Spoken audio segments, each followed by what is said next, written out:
ذوق، علمی ذوق پیدا کریں، ادب والا ذوق پیدا کریں، اور علم سیکھیں تو عمل کرنے کے لیے، صرف تقریر کے لیے، بحث کے لیے، کل کو ڈگری لینے کے لیے نہیں۔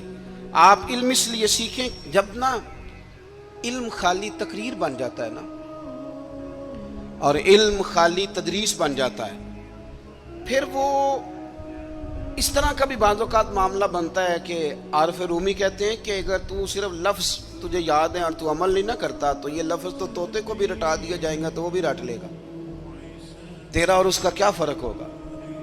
جب تک آپ عمل نہیں کرتے علم پر، جب تک اس کو عمل کے حصول کے لیے حاصل کرے۔ خالی میں ایک درویش کو پڑھ رہا تھا، ان کے خلیفہ صاحب نے خط لکھا کہ حضرت میں اب تقریر بھی کرتا ہوں، تدریس بھی کرتا ہوں، تصنیف بھی کرتا ہوں۔ تو انہوں نے جواب میں شاباشی نہیں دی، بلکہ فرمانے لگے بیٹا یہ تو کام تم لوگوں کے لیے کرتے ہو، اپنے لیے کیا کرتے ہو؟ سحری کے وقت اٹھ جاتے ہو نفل پڑھنے کے لیے، تلاوت قرآن روز ہوتی ہے، سجدے کا ذوق حاصل ہے، درود و سلام کی طبیعت ہے، یہ تو لوگوں کے لیے کام ہے نا سارے۔ بڑی اچھی بات ہے، دین کی خدمت کرتے ہو، پر اپنا بھی تو بتاؤ نا۔ اعلیٰ حضرت فاضل بریلوی رحمۃ اللہ علیہ کی شخصیت کا جو کمال ہے وہ یہ ہے کہ جو وہ کہتے تھے نا اس سے زیادہ وہ کرتے تھے، ان کی طبیعت تھی وہ کرتے تھے۔ آپ جب تک اپنی زندگی میں عمل کو نہیں لے کے آتے، داتا صاحب رحمۃ اللہ علیہ کسی سے فرماتے ہیں کہ مجھ سے کسی نے پوچھا ہے کہ کچھ چلہ بتائیں۔ یہ لوگ سلوک سے وابستہ ہوتے ہیں نا، یہ پوچھتے ہیں چلہ کرنا ہے، وظیفہ کرنا ہے، ان کا خیال ہوتا ہے کہ 40 دن پیر صاحب ٹھنڈے پانی میں کھڑا کر دیں گے تو پھر میرے ہاتھ شاید کو 4 جن لگ جائیں۔ تو کہتے ہیں لوگ پوچھتے ہیں چلہ وظیفہ، تو آپ فرماتے ہیں میری نظر میں سب سے بڑا مجاہدہ چلہ جہاد علم حاصل کرنا اور اس پر عمل کرنا ہے، اس سے بڑا چلہ کوئی نہیں۔ یہ چلہ لگائیں، آپ کریں، عمل والی زندگی گزاریں، بدعملی والی، جتنا سیکھیں اس پر عمل کریں۔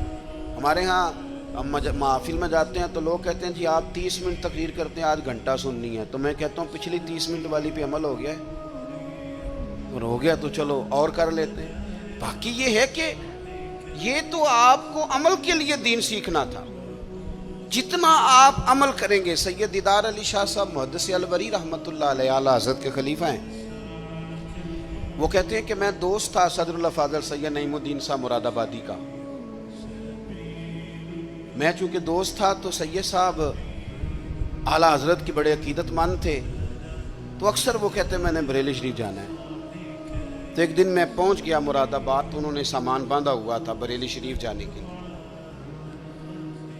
میں بھی پہنچ گیا، تو کہنے لگے یار میری تو ٹکٹ ہے ٹرین کی، میں تو بریلی شریف جا رہا ہوں۔ تو کہنے لگے یار آپ ہر وقت وہیں جاتے رہتے ہیں، میں ملنے آیا تھا۔ تو کہتے ہیں مجھے کہنے لگے حضرت صدر اللہ فاضل سید دیدار علی شاہ صاحب سے کہ چل آپ تمہیں بھی لے چلو، دونوں سادات ہیں، دونوں دوست ہیں۔ کہنے لگے میں نے نہیں جانا، سنا ہے وہ طبیعت کے ذات کے پٹھان ہیں تو طبیعت کے سخت ہیں، میں نہیں جاتا۔ کہتے ہیں انہوں نے میرا ذہن بھی بنایا، کوشش بھی کی، ذہن سازی کی، خیر میں تیار ہو گیا۔ جب ہم بریلی شریف پہنچے تو عصر کی نماز کی آخری رکعت چل رہی تھی، تو فاضل بریلوی کی طرف اشارہ کر کے کہنے لگے وہ دیکھو اعلیٰ حضرت بھی صف میں ہیں۔ تو مجھے کہنے لگے میرا وضو ہے، صدر اللہ فاضل بھی نماز میں شامل ہو گئے، میں نے وضو کرنا تھا۔ کنویں پہ ایک طالب علم مدرسے کا پانی نکالے وضو کے لیے تیار تھا، میں نے جلدی سے پانی آگے بڑھ کے لیا، تو مجھے کہنے لگا بابا جی پہلے پوچھ تو لیں۔ تو میں نے کہا شاید کسی طالب علم کی ڈیوٹی ہے، کیونکہ آپ کو پتہ ہے اللہ خیر کرے کچھ لوگوں نے مدرسے بنائے ہی اس لیے ہیں کہ طالب علم نوکری کریں گے۔ اللہ اکبر، اتنا کام کرایا جاتا ہے معاذ اللہ۔ اگر ان سے کہا جائے کہ آپ کا شہزادہ نور بھی باہر نکلے، میں نے تو اب دوستوں سے کہا تقوی کا معیار بھی بدل دو۔ پہلے کہتے تھے نا جی ہم نے کبھی مدرسے کی روٹی نہیں کھائی، میرے خیال میں تقوی یہ ہے کہ کھایا ہی مدرسے کی کرو، پتہ چلے بچے بیچارے کیا کھاتے ہیں، یہی کھاؤ تاکہ تمہیں سمجھ آئے۔